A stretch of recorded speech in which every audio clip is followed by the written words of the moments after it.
Sa videong ito guys, ituturo ko po sa inyo kung paano gumamit ng audio ng ibang content creator or paano maglagay ng audio ng iba sa ating mga videos.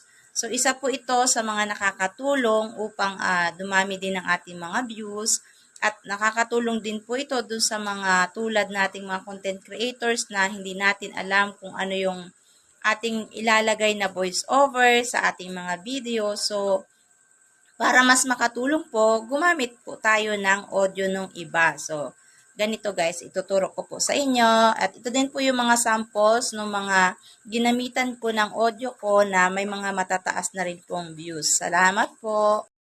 Kung mapapansin nyo ito guys, nasa 10,000 views na siya. So since naturo ko na sa inyo, itong isa namang ito guys ay nasa 1.8. grupo ka ba? Nasa Koreanang Hilas ka ba na totoong Koreanang Hilas? Ito ay bagong upload. Manonood na po ng mga video ninyo. Meaning to say, hindi na po lalangawin. Pero maghahalos 500 views agad. Ituturo ko ngayon sa inyo kung paano ko ito ginagawa guys. So sana ay masundan ninyo. Pipili tayo ngayon ng reels ni Madam Koreanang Hilas at pipili tayo ng reels niya na may pwedeng audio na magamit. Ito yung ating napili guys. Ayan. So, subukan natin gawin. Pindutin nyo yung use audio. Ayan, lalabas siya. And pipili tayo ng videos na ilalagay natin dyan sa kanyang audio. So, ngayon guys, ito yung aking napili. Ayan, yung video na yan. Ilagay natin ngayon yung kanyang audio. Alam mo ba kung bakit walang nanonood sa live mo? Kasi hindi mo sinusunod yung mga sinasabi ko sa'yo. Ayan, nandyan na sa ating video ang audio ni Madam Koreanang Hilas.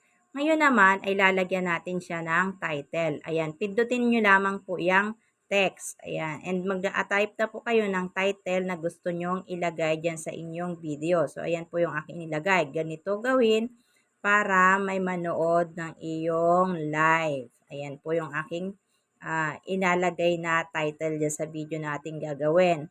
Ayan, and then, maglagay ka na rin ng ganyan. And then, ipindutin nyo po yung next. Ayan po yung next sa baba. Pindutin nyo po yan.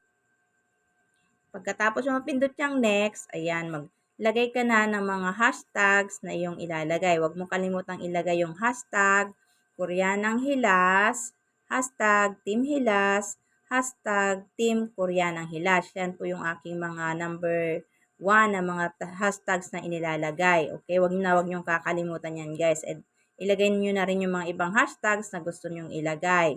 So, pagkatapos nyo ilagay, pindutin nyo na po yung share now. After nyo pong may share, balik ka sa iyong profile, check mo yung iyong reels, and ayan siya guys. So, tingnan nyo guys, hindi pa ako tapos mag-edit, may 57 views na agad siya. So, ganun lamang guys ang gawin nyo para ilagay nyo yung audio ng iba sa inyong mga videos. Pero guys, hindi po lahat ng audio ay pwedeng gamitin. So, kung mapapansin nyo guys, yun lamang pong may nakalagay na use audio. Yun lamang po yung mga pwede nyong magamit. So, hindi lang po kay Madam Koreanang Hilas na audio ang pwede nyong gamitin. Pwede rin kayong tumingin sa ibang content creators na gusto nyong gamitin yung audio nila. Basta may nakalagay na use audio dyan sa kanilang mga reels. So, sana guys ay natulungan ko kayo at meron kayong idea na nakuha sa aking video ito. Maraming salamat po.